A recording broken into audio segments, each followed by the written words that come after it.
I've always said you'll never find me bored. I'll always have something to do.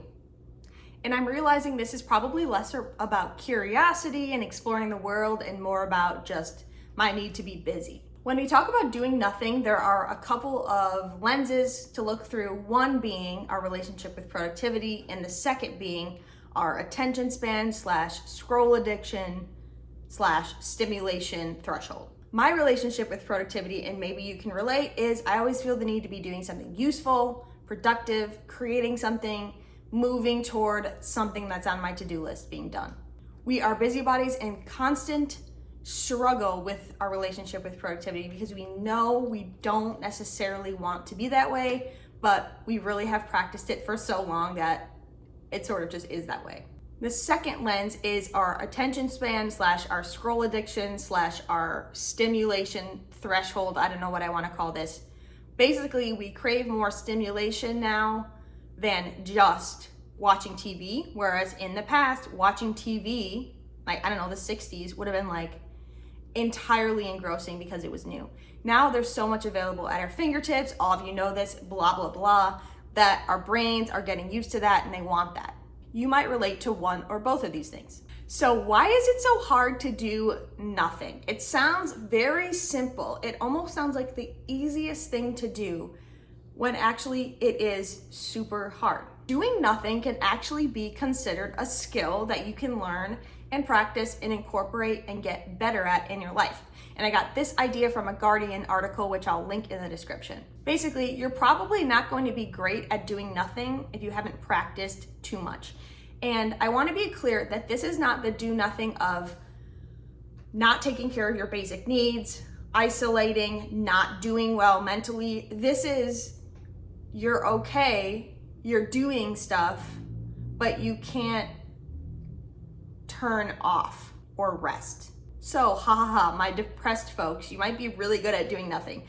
It's not that doing nothing I'm talking about in this video. So what I'm talking about in this video is just getting a better handle on our busyness, our constant busyness, and introducing something called doing nothing. Let's get into the tools. So the first tool I have is called monotasking. Monotasking, doing one task instead of multitasking, doing multiple tasks at the same time. I actually did an entire speech on monotasking, pro monotasking in college. Fun fact. So I have two examples for you. The first example is watching TV and the second example is crocheting. So for watching TV, if we want to try monotasking, right, to get us one step closer to doing nothing, we might consider putting our phone in the other room, putting any other activities that you would be doing in the other room, encouraging those around you to maybe do the same thing.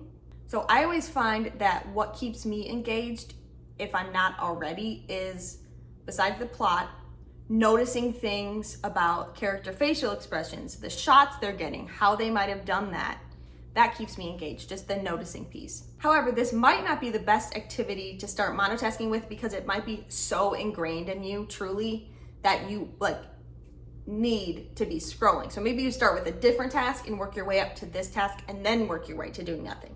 I'm using the example of always doing something while watching TV because I'd rather not be doing that. And if that's not a goal of yours, then this is just an example. The second thing I said was crocheting. Crocheting, in a way, is kind of the opposite of watching TV in that it's right in your hands, you're making it with your hands. There's no stimulation in terms of sound or really visuals at all. But there are parts of crocheting and/or insert any other task here that are going to be monotonous and not require your brain to really focus on that one thing.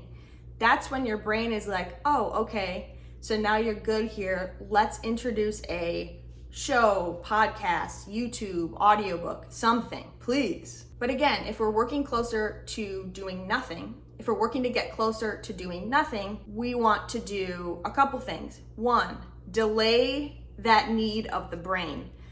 If your brain says, oh my gosh, I want this right now, then be like, okay, we can do that in 10 minutes. So just start delaying things like that.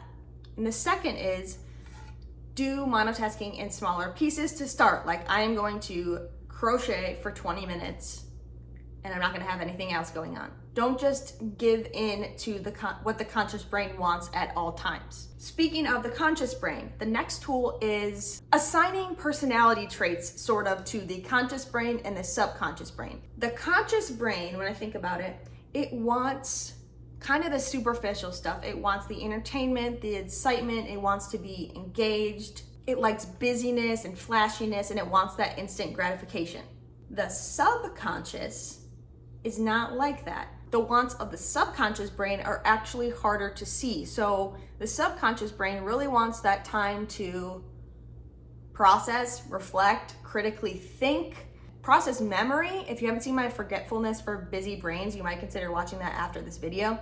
It might want to engage in nostalgia or even envisioning the future or gratitude, even just thoughts. The subconscious doesn't need to be entertained at all parts of the day, and it is just going in the background trying to do what it's doing. It's taking place behind all the rest of this busyness of like the child, less evolved brain. So I think about this as we are doing activities and watching shows and reading and, you know, talking to people, hanging out with people is all mostly for conscious brain. Our conscious brain is being placated when we're doing those things.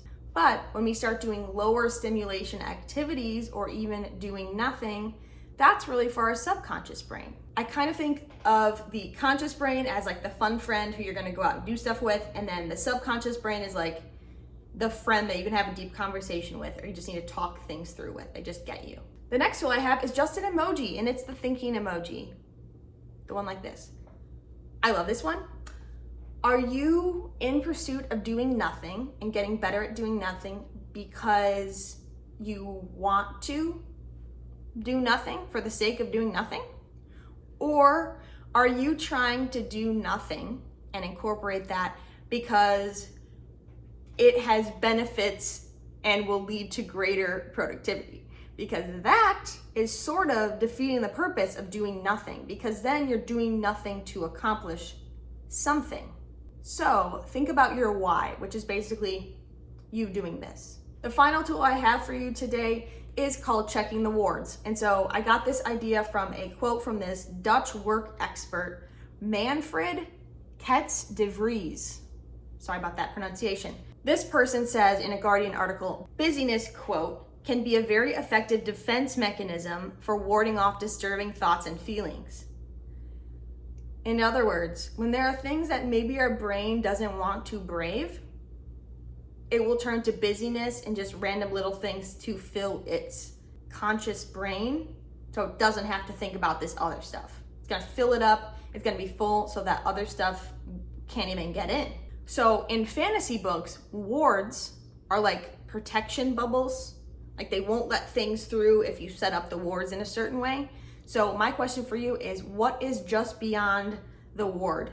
What is the ward protecting from? And this I would recommend would be a great tool or activity to do with a professional, because there might be some kind of dark creatures lurking just over the ward. That is the end of today's video. If somebody asks you jokingly if you are working hard or hardly working, I want you to ask them, but aren't they sort of the same thing? Thank you so much for watching this video, and I'll see you in my next one. Bye.